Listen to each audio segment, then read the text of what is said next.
Bonjour à tous, j'espère que vous allez bien. Aujourd'hui, on va faire la leçon de la phonétique française et plus précisément, on va parler de la liaison. Je vous rappelle la définition de la liaison.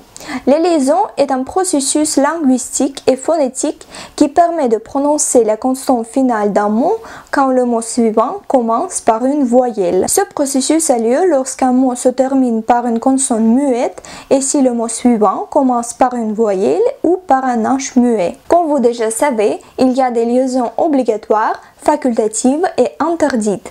Aujourd'hui, on va parler avec vous de la liaison facultative.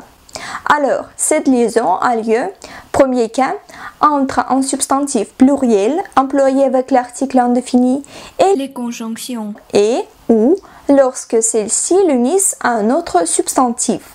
Par exemple, des hommes et des femmes, ou vous pouvez dire des hommes et des femmes.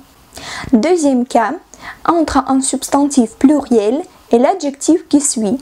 Par exemple, des hommes heureux, ou vous pouvez dire des hommes heureux.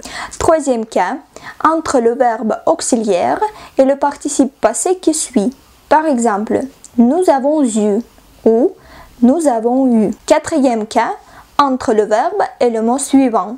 Par exemple, nous avons un livre ou nous avons un livre.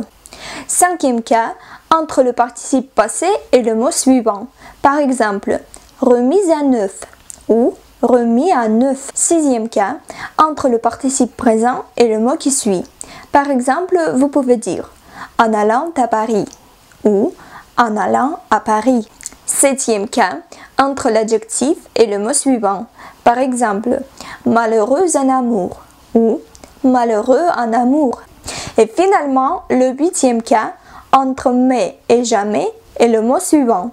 Par exemple, mais on peut penser ou mais on peut penser.